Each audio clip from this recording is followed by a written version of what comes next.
Hindi class में आप लोगों का स्वागत है। कक्षा 9। आज हम कबीर के साखी के विषय में अध्ययन करेंगे। कबीर आप जानते हैं जिनका जन्म 1498 ईस्वी में काशी में हुआ था। लहरतारा नामक तालाब के किनारे इनकी माता ने इनके जन्म के बाद इन्हें फेंक दिया था। वहाँ से गुजरने वाले नेहरू नीमा नामक दंपति ने इन्हें ले जाकर इनका पालन पोषण किया।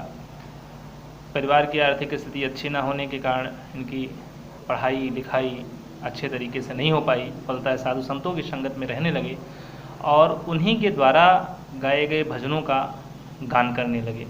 धीरे धीरे परिस्थितियों ने इन्हें बहुत कुछ सिखाया।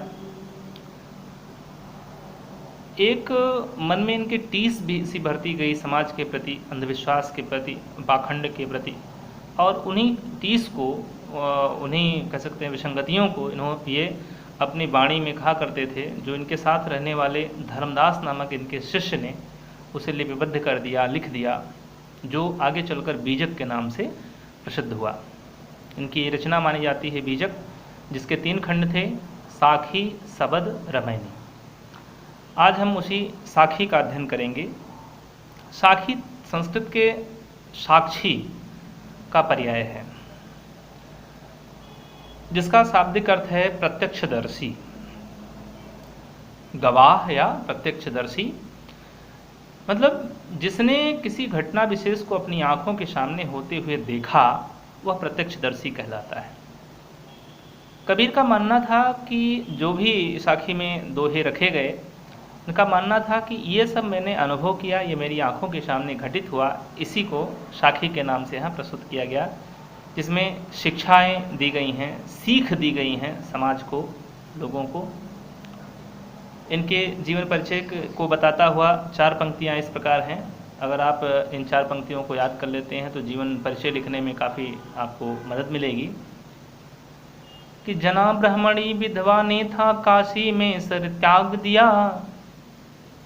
कि जना ब्राह्मणी विधवा ने था काशी में सर त्याग दिया। तंतुवाय नीरू नीमा ने पालन कबीरा दास किया। रामानंद के परम शिष्य थे, जाति पाति का भेद मिटाया। पंचमेल खिचड़ी भाषा कह हिंदी का मान बढ़ाया। तो इस तरह से आपको काफ़ी जीवन परिचय लिखने में इनकी सहायता मिलेगी। फिलहाल हम यहाँ साखी का अध्ययन कर रहे हैं। जीवन परिचय का अध्ययन हम दूसरे वीडियो में कर चुके हैं। साखी तो आप जानते हैं कबीर पढ़े लिखे नहीं थे, फिर भी इनकी कविताओं में छंद, एक दोहा छंद जो बहुत ही सरल छंद और बहुत छोटा छंद माना जाता है, वो आ ही गया है। दोहा है क्या, इसको भी यहीं लगे हाथ जान लीजिए। यह एक अर्धसम्मात्रिक छंद है जिसमें 4 चरण होते हैं, जिसके पहले और तीसरे चरण में 13-13 मात्राएं, दूसरे और चौथे चरण में 11-11 मात्राएं पाई जाती हैं। और इसको पढ़ने का ढंग भी अलग तरीके का होता है। जैसे सद्गुरु हम सो रीझकर एक कहा पर संग। वर्षा बादल प्रेम का भीज गया सब अंग। कबीरा भीज गया सब अंग। तो इस तरह से इसका अध्ययन करते हैं, इसको पढ़ते हैं हम। फिलहाल इसका आप लोग प्रयास करिए इसको कैसे पढ़ा जाएगा। फिलहाल हम यहाँ इसकी व्याख्या कर चलते हैं। कि सद्गुरु हमसु रीझ कर एक कहा प्रसंग। वर्षा बादल प्रेम का भीज गया सब अंग। कबीरदास जी कहते हैं, अपनी गुरु की प्रशंसा करते हुए कहते हैं, गुरु के कह सकते हैं प्रभाव और उनके महत्व पर प्रकाश डालते हुए कहते हैं कि सद्गुरु हमसु रीझ कर, कि मेरे सच्चे गुरु ने हमसे रीझ कर, मतलब मुझसे प्रसन्न होकर, मेरे सच्चे गुरु ने, मेरे सद्गुरु ने हमसे प्रसन्न होकर एक कहा प्रसंग, एक ऐसी बात की चर्चा की, एक ऐसे प्रसंग की चर्चा की जिसके प्रभाव से वर्षा बादल प्रेम का भीज गया सब, जिसके प्रभाव से मेरा तन मन भीज गया सब अंग, मेरा सारा शरीर प्रेम के रस से, प्रेम का, किस कौन सा रस बरसा? प्रेम का रस बरसा। वर्षा बादल प्रेम का, जिससे प्रेम मेरा तन मन प्रेम के रस में इस प्रकार रसमग्न हो गया, जैसे वर्षा होने से मनुष्य का तन या पूरा शरीर भीग जाता है, ठीक उसी प्रकार से मेरे सच्चे गुरु ने मुझसे प्रसन्न होकर एक ऐसे प्रसंग की, एक ऐसी प्रसंग की चर्चा की, ऐसी बात की चर्चा की कि जिसके प्रभाव से मेरा तन मन प्रेम के रस में, किसके प्रेम के तन रस में? भगवान के प्रेम के रस में, या मेरे गुरु, सच्चे गुरु के प्रेम के रस में इस प्रकार से रसमग्न हो गया, इस प्रकार से भीग गया, जिस प्रकार से बरसात होने पर वर्षा बादल, जिस प्रकार से बरसात होने पर बादल के बरसने पर सारा अंग भीग जाता है, ठीक वैसे ही कबीरदास जी कहते हैं कि मेरे सच्चे गुरु के प्रभाव से मेरा मन भी प्रेम के रस से, प्रेम की वर्षा से रसमग्न हो गया या भीग गया। गुरु की कृपा का अनुभव करते हुए कबीरदास यहाँ कहते हैं कि मेरे गुरु ने जो राम नाम की अमूल्य, लिखते आगे दूसरा दोहा लिखते हैं कि राम नाम के पटतरे देवे को कछु नाहि, क्या ले गुरु संतो। दूसरा दोहा हम देखते हैं कि राम नाम के पटतरे देवे को कछु नाहि, क्या ले गुरु संतोषिए हौस रही मन माहि। कबीरदास यहाँ भी गुरु की प्रशंसा करते हुए कह रहे हैं राम नाम के पटतरे, पटतरे माने होता है बदले में, जैसे किसी चीज़ के बदले में दूसरी चीज़ दी जाती है, उसी को यहाँ पर पटतरे शब्द लिखा गया हो, उपमा देना या बदले में देने योग्य जो बातें कही जाती हैं वो चीज़ें। राम नाम के पटतरे, कबीरदास जी कहते हैं गुरु की कृपा का अनुभव करते हुए कहते हैं कि उसने किसने? मेरे सच्चे गुरु ने राम नाम के पटतरे देवे को कछु नाहि, क्या ले गुरु संतोष ये हौस रही मन माए, कि मेरे सच्चे गुरु ने जो राम नाम की अमूल्य वस्तु मुझे दी है, उसके बदले में अपने गुरु को देने योग्य मेरे मन में, मेरे पास कछु न देवे को कछु नाहि। राम नाम, मेरे सच्चे गुरु ने राम नाम का जो हमें अमूल्य निधि, अमूल्य वस्तु प्रदान किया है, उसके बदले में उस गुरु को देने के लिए हमारे पास कोई भी चीज़ नहीं है, उसके बदले में देने योग्य कोई चीज़ मेरे पास नहीं है।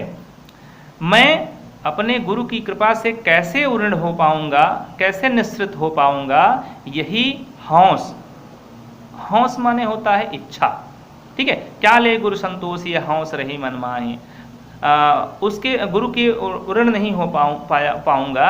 मैं निरंतर यह कामना करता रहता हूँ, मैं निरंतर, मेरे मन में यह इच्छा बनी रहती है, हौस रही मन माए, मेरे मन में निरंतर यही इच्छा बनी रहती है, क्या ले गुरु संतों की, कि गुरु को क्या देकर मैं प्रसन्न करूं और उसके उपकार का बदला कैसे चुकाऊं। ठीक है, पूरा दोहा देखते हैं कि राम नाम, गुरु कबीरदास जी कहते हैं, गुरु की महत्ता का वर्णन करते हुए कहते हैं कि राम, मेरे सच्चे गुरु ने जो राम नाम नामक अमूल्य निधि मुझे प्रदान किया है, उसके बदले में देने के लिए मेरे पास कोई भी वस्तु गुरु को नहीं है, यानी गुरु को देने के लिए कोई वस्तु नहीं है। क्या ले गुरु संतोष ये हौस रही मन माए, मैं अपने गुरु को उस राम नाम के बदले में क्या दूं, क्या देकर मैं उसे संतोष प्रदान कर, उससे संतोष दिलाऊं, उसके बदले में क्या दूं कि उपकार का बदला मैं चुका दूं, हौस रही मन माहे, यह इच्छा मेरे मन में हमेशा बनी रहती है। ठीक, चलिए आगे हम तीसरा दोहा देखते हैं कि ज्ञान प्रकाश्या गुरु मिला सो जिन विसर जाई, जब गोविंद कृपा करी तब गुरु मिलिया आई। कबीरदास जी कहते हैं ज्ञान प्रकाश्या गुरु मिला, कि गुरु जो है वो ईश्वर का स्वरूप होता है। आप जानते हैं दोहा आता एक था, गुरुर ब्रह्मा गुरुर विष्णु गुरुर देवो महेश्वरा, यानी गुरु का स्थान जो है वो ईश्वर के समान होता है, परमेश्वर के समान होता है। तो ज्ञान प्रकाश से गुरु मिला, कहते हैं कबीरदास जी, गुरु ईश्वर का स्वरूप होता है, गुरु और भगवान में कोई अंतर नहीं होता है। वह गुरु ऐसे नहीं मिलता है, कैसे मिलता है? कहते हैं कि ज्ञान प्रकाश से गुरु मिला, जब हमारे मन में ज्ञान का प्रकाश होता है, गुरु मिला, तब हमें परमात्मा रूपी गुरु का गुरु प्राप्त होता है, तब गुरु हमें मिलता है। इसलिए सो जिन विसर जाए, इसलिए इसको भुलाना नहीं चाहिए। ठीक है, या इसको दूसरी तरह से भी हम देख सकते हैं, ज्ञान प्रकाश से गुरु मिला, कि जब ज्ञान का प्रकाश हमारे मन में होता है तभी परमात्मा का मिलन होता है। ठीक है, जब तक ज्ञान का प्रकाश मन में नहीं होता तब तक हमें गुरु की प्राप्ति नहीं मिलती होती है। तो ज्ञान प्रकाश या गुरु मिला, जब हमारे मन में ज्ञान का प्रकाश होता है, प्रकाश फैलता है, तभी परमात्मा का मिलन होता है। और ज्ञान का प्रकाश तभी फैलता है, तभी संभव है जब गुरु मिला, जब हमें सच्चा गुरु मिल जाता है। इसलिए उस गुरु को सो जिन विसर जाए, उस गुरु को हमें भूलना नहीं चाहिए, उसे हमें भुलाना नहीं चाहिए। क्योंकि जब गोविंद कृपा करी, जब वह परमेश्वर, जब वह भगवान, जब ईश्वर हमारे ऊपर कृपा करता है, जब गोविंद हमारे ऊपर कृपा करता है, तब गुरु मिलिया आए, तभी हमें सच्चा गुरु प्राप्त होता है। सच्चा गुरु प्राप्त होना इतना आसान भी नहीं है। ठीक है, हम अगला दोहा देखते हैं कि माया दीपक नर पतंग भ्रम भ्रम इमें पड़ंत, कहें कबीर गुरु ज्ञान ते एक आध उपरंत। यहाँ थय लिखा है, यहाँ तय है, ते यहाँ तय है। माया दीपक नर पतंग, यहाँ पर कबीरदास ने गुरु की महिमा का वर्णन करते हुए कहा है कि माया दीपक नर पतंग, माया का स्वरूप दीपक के समान आकर्षित होता है।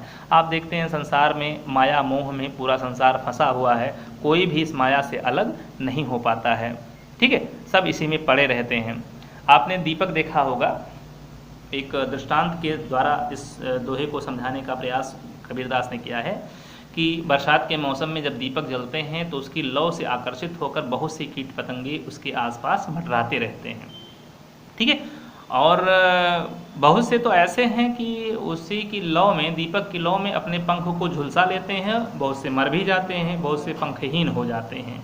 ठीक, उसी का यहाँ पर उदाहरण देते हुए कबीरदास जी कहते हैं कि माया दीपक नर पतंग, कहते हैं कि माया का स्वरूप जो है वह दीपक के समान आकर्षित होता है।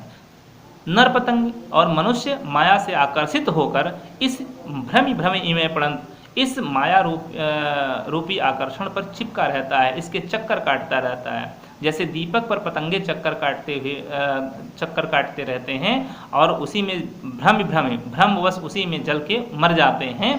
यह माया का चक्कर बड़ा कठिन होता है।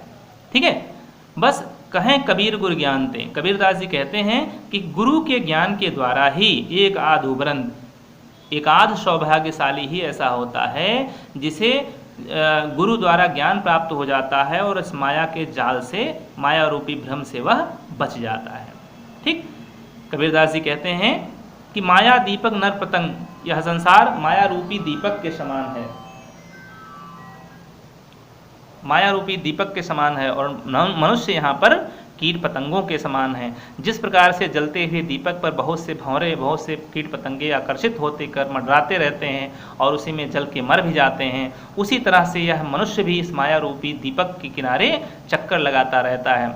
कहें कबीर गुरु ज्ञान ते, कबीरदास जी कहते हैं गुरु के द्वारा दिए गए ज्ञान के द्वारा ही एक आध सौभाग्यशाली होते हैं जो गुरु के द्वारा प्रदान किए गए ज्ञान के द्वारा इस माया रूपी दीपक से बच जाते हैं और उनको मोक्ष प्राप्त हो जाता है। ठीक,